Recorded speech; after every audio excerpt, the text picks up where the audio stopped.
Today TV ప్రతినిధి విజయనగరం జిల్లా దత్తిరాజరు మండలం కోమటపల్లి గ్రామంలో ఈరోజు mega parents meeting head master Killada Apparao ఆధ్వర్యంలో పిల్లల తల్లిదండ్రులు పాల్గొన్నారు.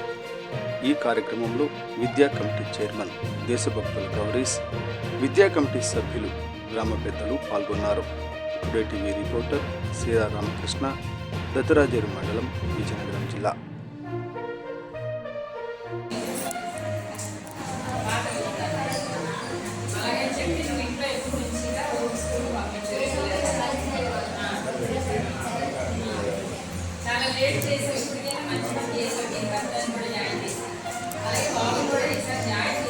చెప్పారు సార్ నాకు.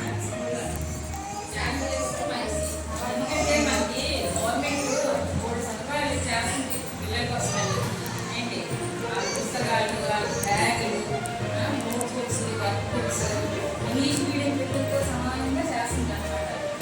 తల్లికి మనం చెప్పి 15,000 హెడ్ అందరికీ ఎంతమంది పిల్లలు అంతమందికి ఇస్తున్నారు. ఈ సదుపాయాలన్నీ మన గవర్నమెంట్ ఎందుకు చేస్తుంది? పిల్లల భవిష్యత్తు బాగుండాలనే కదా. నేను బాగా పౌరులని చక్కగా పిల్లలు బాగా చదివించి పిల్లలకి యూనిఫామ్ ఇస్తుంది, భోజనం పెడుతుంది. ఈరోజు మీటింగ్ ఉద్దేశించి మన గ్రామ నాయకులు మన రామకృష్ణ గారు మాట్లాడుతున్నారు కోరుతున్నాం. అందరికీ నమస్కారం. ఉపాధ్యాయులకి, చైర్మన్ గారికి, మన రిటైర్డ్ హెచ్ఎం గారి మాస్టర్కి, తర్వాత పిల్లల యొక్క తల్లిదండ్రులకి నా హృదయపూర్వక నమస్కారాలు, పిల్లలకి నా శుభాశీస్సులు. అయితే ఇక్కడ మెగా పేరెంట్ మీటింగ్ అంటే దాని ఉద్దేశం ఏంటంటే పిల్లలకి తల్లిదండ్రులకి మధ్య ఒక వారం లాంటిది ఈ మీటింగ్. అంటే వీళ్ళ తాలూకా పిల్లల తాలూకా సమస్యలు ఏమున్నా, పిల్లలు ఒకవేళ చదివే తాలూకా స్థితిగతులు ఎలాగున్నా టీచర్స్ని అడిగి తెలుసుకోవడానికి ఇది ఒక సదవకాశం అన్నమాట. అయితే ఈ మెగా మీటింగ్లో పిల్లల తాలూకా చదువు తాలూకా వ్యవహార శైలి గురించి ఎవరైనా పిల్లలు మాస్టర్ని ఎవరైనా అడిగి తెలుసుకోవడానికి ఇది మంచి అవకాశం. కాబట్టి ఏ ఒక్క విషయమైనా పిల్లల తాలూకు తల్లిదండ్రులు మాస్టర్ని సక్రమంగా సంప్రదించి తెలుసుకోవాల్సిన బాధ్యత మన అందరి పట్ల ఉంది. కాబట్టి తర్వాత పిల్లలు ఒక క్రమశిక్షణ అనేది పిల్లల్ని తల్లిదండ్రులు నేర్పించే ఒక అవకాశాన్ని ఇది ఒక మనకు అవకాశం. తర్వాత మనం ప్రైవేట్ స్కూల్లో చాలామంది మనం చేర్పిస్తాము. కాకపోతే ఏంటంటే ప్రైవేట్ స్కూల్లో ఆడపిల్లలు జాయిన్ అయ్యారు, మన పిల్లలు ఎందుకు జాయిన్ అవ్వకూడదు, ఆడే డబ్బులు ఉండలేదు, మన డబ్బులు ఉండలేదు బాధేంటి, మన పిల్లలు అందుకోలేదేంటి, అక్కడ చదివిస్తే బాగుంటుంది అని అనడం వల్ల పక్కన మోడల్ స్కూల్లో మొన్నటి వరకు పిల్లలు వెతుక్కునే స్థితి వచ్చింది. అయితే ఆ స్థితి రావడానికి కూడా టీచర్సే కారణం. ఎందుకంటే master if you don't mind మీరు ఏమనుకోవద్దండి. అయితే బాధపడితే బాధపడవచ్చు, కానీ పిల్లలు గవర్నమెంట్ టీచర్స్ కూడా పిల్లల్ని కార్పొరేట్ స్కూల్లో పెట్టడం వల్ల ఆ టీచర్ తాలూకు పిల్లలు అక్కడ చదువుతారు, మన పిల్లలు ఎక్కడ చదువుతారు, మనం కూడా అక్కడ జాయిన్ చేయలేవేంటి, మన పిల్లలు అందుకోలేరేంటి అని ఒక ఆలోచనతో తల్లిదండ్రులు ఉంటారు. ఆ ఆలోచన నుండి మైండ్లో తీసిస్తే చాలా మంచిది, మనకి మంచిది, పిల్లలకి మంచిది. మనకేంటంటే ఫైనాన్షియల్ క్రాంతికల్ ఇష్యూస్ కొంత మనకు తగ్గుతాయి. మనం కార్పొరేట్ స్కూల్లో చదివించడం వల్ల ప్రతి ఒక్క పిల్లడికి కూడా మినిమం 5th క్లాస్ నుంచి జాయిన్ చేసుకుని ఉంటే 5th క్లాస్లో జాయిన్ చేస్తే 2 లక్షలు కంప్లీట్గా అవుతుంది మనకి, హాస్టల్ వసతితో సహా పిల్లల తారీఖు చదువుకే అన్నింటినీ కలిపి. కానీ అక్కడ మనకాడ ఉన్న ఫెసిలిటీస్ అక్కడ ఉండవు. ఇక్కడ ఏంటంటే ఎంఎస్సి బీఈడి చేసిన టీచర్స్ ఉంటారు, డబుల్ చేసిన టీచర్స్ ఉంటారు, స్పెషలైజేషన్ మ్యాథ్స్, ఫిజిక్స్, ఇంగ్లీష్ వీటి మీద స్పెషలైజేషన్ టీచర్స్ ఉంటారు, గవర్నమెంట్ రికగ్నైజ్డ్ పొందిన టీచర్స్ ఇక్కడ ఉంటారు. కాబట్టి ఇక్కడ విద్యాబోధన అనేది చాలా గొప్పది. అదే కార్పొరేట్ స్కూల్లో ఏదో 10th క్లాస్ ఇంటర్మీడియట్ చదివిన టీచర్స్ని తీసుకొని వాళ్ళతో విద్యాబోధన చేయిస్తే వాళ్ళకి వచ్చితే అంతంత మాత్రం చదువు. వాళ్ళు పిల్లలకి సమస్య ఏదైనా ఉంటే క్లియర్ చేయలేదు. ఏదైనా సరైన తెలివైన పిల్లడు ఎవరైనా టీచర్కి తగిలితే ఆ మ్యాథ్స్ వాళ్ళకి సమస్య ఏదైనా క్లియర్ చేయాలంటే క్లియర్ చేయలేని పరిస్థితి కార్పొరేట్ స్కూల్లో.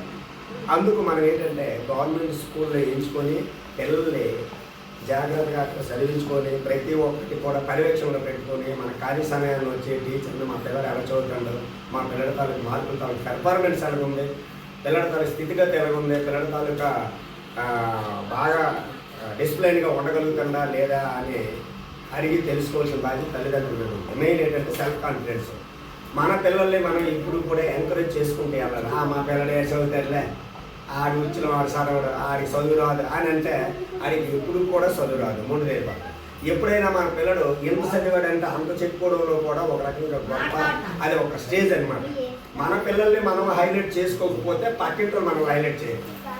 మన పిల్లడు మనకు గొప్ప, మన తల్లిదండ్రులు మనకు గొప్ప. అందుకు ఆత్మవిశ్వాసం అనేది గొప్పదే. పిల్లడి మీద మనం ఆత్మవిశ్వాసం పెట్టుకొని మా పిల్లడు బాగా చదువుతాడండి, మా పిల్లడు ఒకసారి చెప్తే అందుకుంటాడండి, ఈసారి చెప్పి చూడండి మా పిల్లడు కంపల్సరీగా చదువుతాడు, నేను చదివించే బాధ్యత తీసుకుంటున్నా, ఇంటి దగ్గర మీరు హోంవర్క్ ఇవ్వండి అని టీచర్ని దండించి అడగవలసిన బాధ్యత మనకు ఉంది.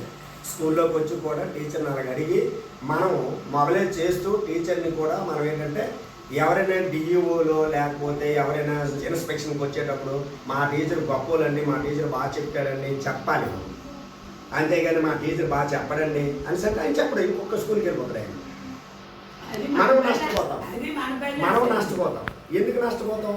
ఈ విలేజ్ మంచిది కాదు, ఇక్కడ ఉన్న స్టూడెంట్స్ మంచోళ్ళు కాదు, స్టూడెంట్స్ తల్లిదండ్రులు కూడా మాకు ఏది కూడా సహకారం అందించలేకపోతున్నారు అనేసి ఇంకో స్కూల్కి వెళ్ళిపోతారు ఆయన. ఆయనకేం పోయింది గవర్నమెంట్ జాబ్ ఆయనకి, ఈ స్కూల్ కాకపోతే ఇంకో స్కూల్, ఇంకో స్కూల్ కాకపోతే ఇంకో స్కూల్కి వెళ్ళిపోతారు. ఆ టీచర్ని కూడా మనం ఏంటంటే నమ్మకంతో, అభిమానంతో, గౌరవంతో ఆ టీచర్ని ఏంటంటే మనం హైలైట్ చేసుకురావాలి.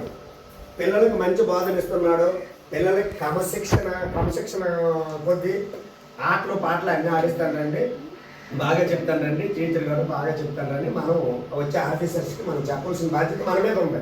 అంతేగాని చిన్నదానికి పెద్దదానికి టీచర్ మీద విసుగుపడిపోవడం, టీచర్ అది లేదండి ఇది లేదండి అని తల్లిదండ్రులు వచ్చి ప్రతిదానికి వచ్చి తగులు ఆడడం, ఇది అనేది చెడ్డ అలవాటు. ఈ అలవాటును పక్క తీసుకుని టీచర్ ఏంటంటే ఎప్పుడు కూడా 100 మంది పిల్లల్లో ఈడు నా పిల్లడు అనేసి అందరికీ ఒకే బట్టలు వేసి ఒక్కడు వదిలితే ఈడు నా కొడుకు నా కూతురు అని తెలుసుకోగలిసిన రక్త సంబంధికులు మాత్రమే గుర్తించగలరు. ఆ 100 మందిలో నేను నా పిల్లలు అనేసి. అలాగే రెండోసారి గుర్తించడం ఒక టీచర్కి మాత్రమే ఆ ఇమాజినేషన్ పవర్ అనేది ఉంది. ఏమేసారు ఒక టీచర్కి ఉంది, ఇది నా స్టూడెంట్ అని గుర్తించగలరు. ప్రతి ఒక్క ఆఫీసరు రిటైర్ అయిన తర్వాత గౌరవం ఉండదు. ఎందుకు గౌరవం ఉండదు? వాళ్ళు చేసే విధి నిర్వహణలో వాళ్ళు చేసే తప్పులు తడకల వల్ల ఈ అమ్మరం మంచోడు కాదే, నేను ఒకసారి వెళ్తే భూమి మీద సంతకం పెట్టలేదు, ఈ ఆర్ఐ మంచోడు కాదు, నాకు ఒక సంతకం వెళ్ళి సర్వే మంచోడు కాదు, నాకు ఇదంతా కంగారు చేసి కొలిచాడు, లేకపోతే ఈ పోలీస్ మంచోడు కాదు, పలానా ఎంప్లాయీ మంచోడు కాదు అని చెప్పడానికి ఒక అవకాశాలు అయితే చాలా ఎక్కువ ఉన్నాయి ప్రతి ఎంప్లాయీ. ఒక టీచర్కి మాత్రం చెడ్డగా మాట్లాడే అవకాశం మాత్రం టీచర్ మనకివ్వడు, ఆ అవకాశం మనకు దొరకదు. ఏంటంటే టీచర్కి అది ఇచ్చే సరస్వతికి ఇచ్చే కటాక్షం అది. ఎప్పుడు కూడా టీచర్ ఏంటంటే ఆయన తాలూకా విధి విధానాలు గొప్పవే. ఎప్పుడైనా చూడండి, ఎక్కడైనా ఒక టీచర్ తప్పించి ప్రతి ఒక్కరు కూడా ఏదో ఒక స్కామ్లో ఇరుక్కోవడము, లేకపోతే ఏదో క్రానికల్ ఇష్యూస్లో ఇరుక్కోవడము, లేదంటే డిపార్ అవ్వడము, లేకపోతే ఇంకోటో ఉంది తప్ప. కానీ ఒక టీచర్కి మాత్రం లేదు. ఒక టీచర్కి డిస్ట్రిక్ట్ మేజిస్ట్రేట్ ఒక కలెక్టర్కి మాత్రమే లేదు. ఎందుకంటే అంత ఉన్నతమైన స్థాయి ఉంది టీచర్ స్థాయి అనేది, అంత గొప్ప స్థాయి టీచర్ అనేది. అందుకు వాళ్ళకి ఇచ్చే గౌరవం మనం ఇవ్వాలి. పునాది స్థాయి నుంచి కూడా మనల్ని నిలదొక్కునే ఒక స్టేజ్కి తీసుకొచ్చినాడు ఒక ఉపాధ్యాయుడు మాత్రమే. ఆయనకి ఏంటంటే ఫస్ట్ తల్లిదండ్రులకి స్టూడెంట్స్కి ఇటు చూడండి ప్రణాళిక, ఫస్ట్ తల్లికి తండ్రికి దండం పెట్టిన తర్వాత రెండోసారి ఒక టీచర్కి దండం పెట్టాలి. అవునా కాదా? అది అంటే ఉపాధ్యాయుడు తన గొప్పతనం అన్నాడు అనమాట. ప్రతి ఒక్కరు కూడా ఉపాధ్యాయుడికి గౌరవం ఇవ్వాలి, తల్లిదండ్రులకు గౌరవం ఇవ్వాలి, పరిశుభ్రత స్కూల్కి రావాలి, మన స్కూలు మన బాధ్యత, మన తాలూకా గ్రౌండ్ అని మనం ఇదంతా చూసుకొని ఈ వైబిలిటీస్ జాగ్రత్త చూసుకోవాల్సిన బాధ్యత మన మీద ఉంది. పిల్లల తల్లిదండ్రుల మీద మాత్రమే ఈ బాధ్యత ఉంది. ఈ అవకాశం ఇచ్చిన పెద్దలందరికీ నాకు హృదయపూర్వక నమస్కారాలు.